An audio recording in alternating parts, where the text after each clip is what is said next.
DA নিয়ে আবারও খুব গুরুত্বপূর্ণ আপডেট। পশ্চিমবঙ্গের ডিএ যখন সুপ্রিম কোর্টে, তখন পার্শ্ববর্তী রাজ্যে বড় চমক। 5% ডিএ বাড়ালেন ত্রিপুরার মুখ্যমন্ত্রী।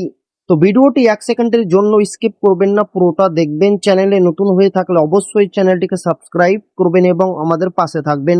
তো ভিডিওটি শুরু করা যাক। পশ্চিমবঙ্গের রাজ্য সরকারি কর্মীদের বকেয়া ডিএ মামলা যখন সুপ্রিম কোর্টে বিচারাধীন, তখন প্রতিবেশী রাজ্য ত্রিপুরার সরকারি কর্মচারীদের জন্য এলো বিরাট সুখবর। সম্প্রতি মানিক সাহার সরকার এক ধাক্কায় 5% মহার্ঘ ভাতা বৃদ্ধির ঘোষণা করেছে। এই সিদ্ধান্তের ফলে ত্রিপুরার সরকারি কর্মীদের ডিএর হার 36% থেকে বেড়ে দাঁড়ালো 41%।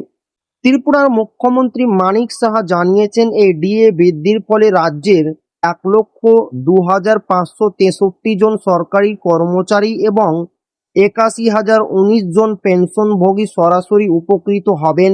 এই সিদ্ধান্তের জেরে রাজ্য সরকারের কোষাগার থেকে বছরে অতিরিক্ত 500 কোটি টাকা ব্যয় হবে। মুখ্যমন্ত্রী বলেন, কেন্দ্রীয় সরকারি কর্মচারীদের সঙ্গে ব্যবধান কমানোর জন্য আমরা ক্রমাগত ডিএ বৃদ্ধির চেষ্টা চালিয়ে যাচ্ছি। চলতি বছরের এপ্রিল মাসে কেন্দ্র সরকার ডিএ বৃদ্ধি করেছে। সেই পথ অনুসরণ করে উত্তরপ্রদেশ, তামিলনাড়ু, উড়িষ্যা, অরুণাচল প্রদেশ এবং বিহারের মতো বিভিন্ন রাজ্য ইতিমধ্যেই তাদের কর্মচারী ও পেনশনভোগীদের জন্য ডিএ ও ডিআর বৃদ্ধির ঘোষণা করেছে। এবার সেই তালিকায় যুক্ত হলো ত্রিপুরা। বর্তমানে কেন্দ্রীয় সরকারি কর্মচারীরা 60% হারে মহার্ঘ ভাতা পাচ্ছেন। অর্থাৎ কেন্দ্রীয় ও ত্রিপুরা রাজ্য সরকারি কর্মীদের ডিএর মধ্যে এখনো 19% পার্থক্য রয়ে গেল। পশ্চিমবঙ্গে নতুন সরকার গঠনের পর কেন্দ্রীয় হারে ডিএর দাবিতে সরব হয়েছেন সরকারি কর্মচারীদের একাংশ। তাদের মামলা সুপ্রিম কোর্টে বিচারাধীন। ডিএ নিয়ে মুখ্যমন্ত্রী শুভেন্দু অধিকারীর পরবর্তী পদক্ষেপ বা বৈঠকের দিকেই এখন তাকিয়ে রয়েছেন রাজ্যের সরকারি কর্মীরা।